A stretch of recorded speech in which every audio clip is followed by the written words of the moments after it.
তারেক রহমান ফিরেছেন, এবার শেখ হাসিনাও ফিরবেন। এই যে আপনাদের এতদিনের প্রতীক্ষা, কবে আসবেন কবে আসবেন নেত্রী কবে আসবেন, এবার আমি বলে দিচ্ছি নেত্রী খুব শীঘ্রই ফিরবেন। কবে ফিরবেন না ফিরবেন সেটা বলার আগে একটু প্রাথমিক অন্য জিনিসগুলো একটু চর্চা করে নিই, তাহলে ওই প্রসঙ্গে আসতে আপনাদের সুবিধা হবে। এখন তারেক রহমান এসছেন, তারেক রহমান 300 ফিটের যে জায়গা, সেখানে তার সংবর্ধনা সভা টভা হয়েছে। যত লোক আসার কথা ছিল, কতটা এসছে সেটা আপনারা বিচার করবেন। তবে 2011 সালে মমতা বন্দ্যোপাধ্যায় যখন জনপ্রিয়তার চূড়ান্ত শিখরে, আমাদের ময়দানের আয়তন হচ্ছে 61 একর টোটাল ময়দানের আয়তন, সেখানে 15 লাখ লোক জড়ো হয়েছিল। 15 লাখ, সেটা ছিল ছুটির দিন। 15 লাখ লোক যখন সভা ভেঙেছিল, ছুটির দিনেও কলকাতা অচল হয়ে গেছিল।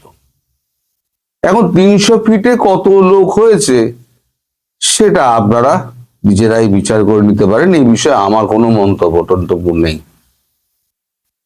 তবে হ্যাঁ, শেখ হাসিনা ফিরলে পরে আপনারা কত লোক তাকে রিসিভ করতে যান, আমি এখন সেটা দেখব। তো শেখ হাসিনার কথায় পরে আসছি।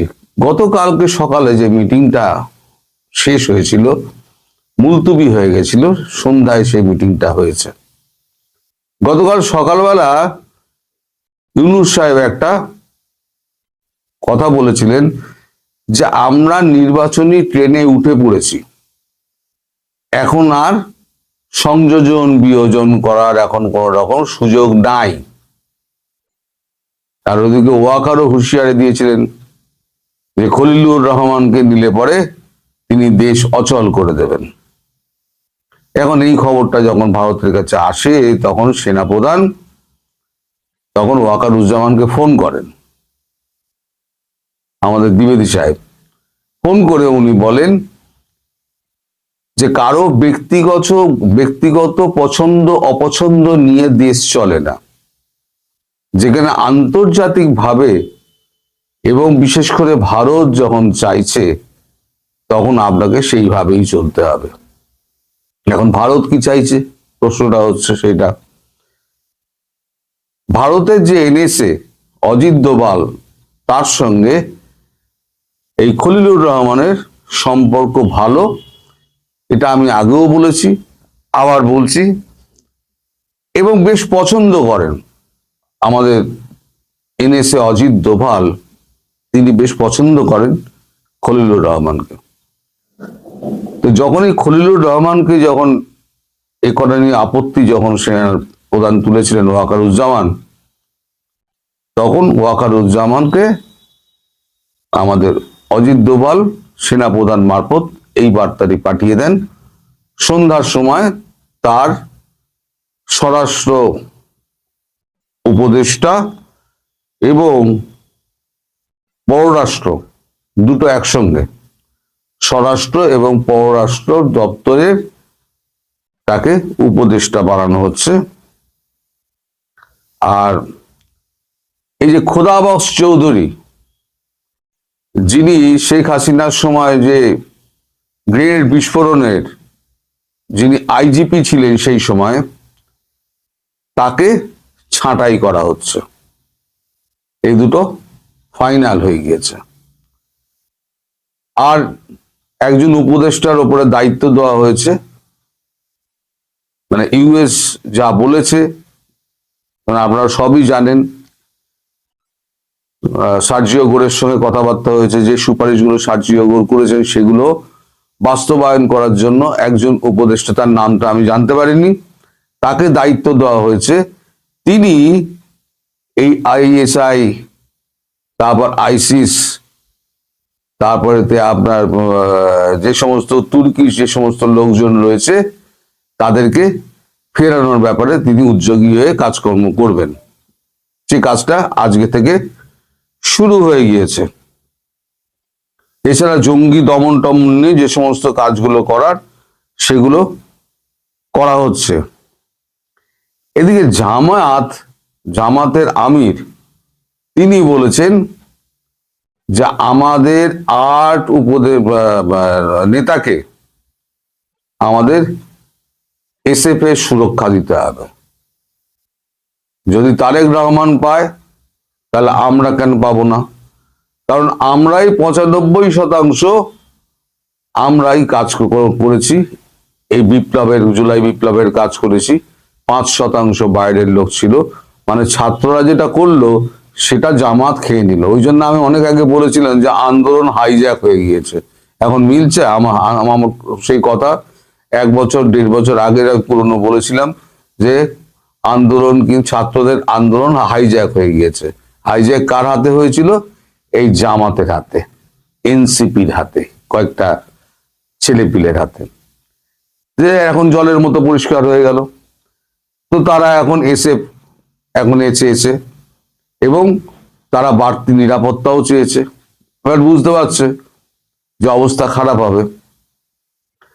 এখন মার্কো রুবিওর সঙ্গে জয়শঙ্করের একটা কথা হয়েছিল, সেটা হচ্ছে দীর্ঘ কথা হয়েছিল, একটা কথা নয়, দীর্ঘ কথা হয়েছিল বেশ কয়েকবারের মধ্যে। তার মধ্যে নির্যাস যেটুকু ছিল যে ভারত যেন আর গুঁ করে বসে থাকে না থাকে, যে প্রধানমন্ত্রী হিসেবেই তাকে ফেরানো হবে, এই গুঁ ধরে যেন না বসে থাকেন। ভুল মার্কিন যুক্তরাষ্ট্র করেছে, সেই ভুল আমরা সংশোধন করার চেষ্টা করছি, আপনারা একটু মানিয়ে নিন। অজিত দোভাল এই কথাটা গিয়ে শেখ হাসিনাকে বলেন। শেখ হাসিনা বলেন যে আমি বরাবরই বলছি, আমি প্রধানমন্ত্রী হিসেবে ফিরে গেলেও আমি পার্লামেন্ট ভেঙে দিয়ে নির্বাচনে যেতাম। এখন যখন সবাই মিলে আন্তর্জাতিকভাবে সবাই চাইছে, যখন ইনক্লুসিভ নির্বাচন, আমিও গিয়ে নির্বাচন করব, অংশ নেব। নির্বাচনে অংশ নিয়ে আমি যদি জিতি তাহলে পরে আমি আবার প্রধানমন্ত্রী হব, যদি না জিতি তাহলে আমি বিরোধী দলে থাকবো। বিএনপি যদি জিতে তাহলে পরে বিএনপি থেকে কেউ প্রধানমন্ত্রী হবে, আর বিএনপি যদি না হেরে যায় তাহলে বিএনপি সেখানে হবে কি, বিরোধী দলে বসবে। অংশগ্রহণ জামাতও করুক, আমার আপত্তি নেই, 13 দল করুক, আমার আপত্তি নেই। যত ছোটখাটো দল আছে, কমিউনিস্ট আছে যারা, তারাও সর্বস্তর থেকে লোক এনে ইনক্লুসিভ নির্বাচনটা, অংশগ্রহণমূলক নির্বাচনটা হোক। এইবারে কথা হচ্ছে যে শেখ হাসিনা তিনি কবে ফিরবেন। দেখুন, তারেক রহমান যখন ফিরেছেন তার আগে মার্কো রুবিও এবং সিআই এর লোকজন তার ওখানে উপস্থিত হয়েছিল, জর্জ বার্চারেক, এবং ভারতও গিয়েছিল, ভারতের কিছু রয়ের অফিসার গিয়েছিলেন ওনার সঙ্গে আলোচনা করতে। আপনাদের মনে থাকতে পারে তারেক রহমান ফেসবুকে একটা পোস্ট করেছিলেন যে দেশে তো ফিরতে পারি কিন্তু কিছু বাধা আছে। বাধাটা হচ্ছে ভারতবর্ষ গ্রিন সিগন্যাল দিচ্ছিল না। এটাও মার্কিন যুক্তরাষ্ট্র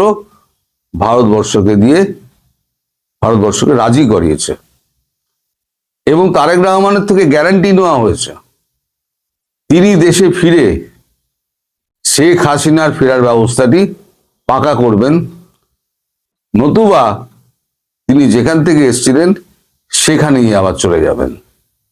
তাহলে নির্বাচন কিছু হবে না। ফলে ইউনূসের উইকেটটা তো গেল, এবার ইউনূসের কি হবে?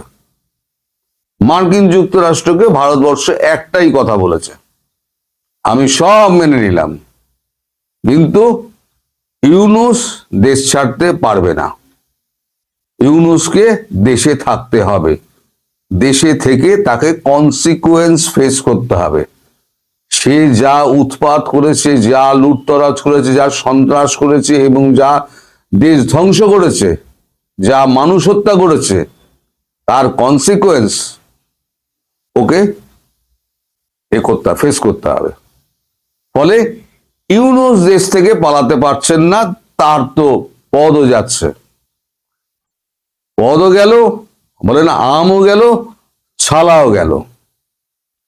এবার শেখ হাসিনার প্রসঙ্গে আছি। শেখ হাসিনা, তার সঙ্গে এখন আলোচনা হবে, আলোচনা হয়ে একটা ডেট ফিক্স হবে, এবং তারেক রহমান যেভাবে ফিরেছেন, শেখ হাসিনাও এখানে প্রাইভেট জেটে, ভারতবর্ষে প্রাইভেট জেটে অথবা ইন্ডিয়ান এয়ারফোর্সের একটা বিশাল C-130 দিয়ে তাকে দেশে পাঠানো হবে, প্রোটোকল দিয়ে, পুরো প্রোটোকল দিয়ে, ইন্ডিয়ান এয়ারফোর্সের পাইলট দিয়ে তাকে ঢাকা এয়ারপোর্টে নামিয়ে দিয়ে আসা হবে। তখন আমি দেখব যে আপনারা কত লোক তাকে ভালোবাসেন এবং কত লোক আপনারা মানে সেখানে জমায়েত হন। কবে ফিরছেন না ফিরছেন আমি আগাম আপনাদের বলে দেবো। এতদিন আপনারা অপেক্ষা করেছেন, আমায় বহু ফোন করেছেন, অনেক হতাশা ব্যক্ত করেছেন আমার কমেন্ট বক্সে। আজকে আমি আপনাদের অফিসিয়ালি বলছি, উনি ফিরছেন, বিজয় আসবেই, বিজয় আসবেই। দ্বিতীয় কথা, কাল যে আমি মোদী সম্পর্কে বলেছি, তাতে একটা ব্যাপক প্রতিক্রিয়া সৃষ্টি হয়েছে আমাদের দেশে। দিল্লি থেকে বেশ কয়েকটা আমার ফোন টোন এসছে, আমাকে বলা হয়েছে কেন আপনি এটা বললেন, কোনটা আমি বেঠিক বলেছি আপনি বলুন। আপনারা তো বলে দিতে হবে যে আমি কোনটা বেঠিক বলেছি। না, সবটাই তো মানছি।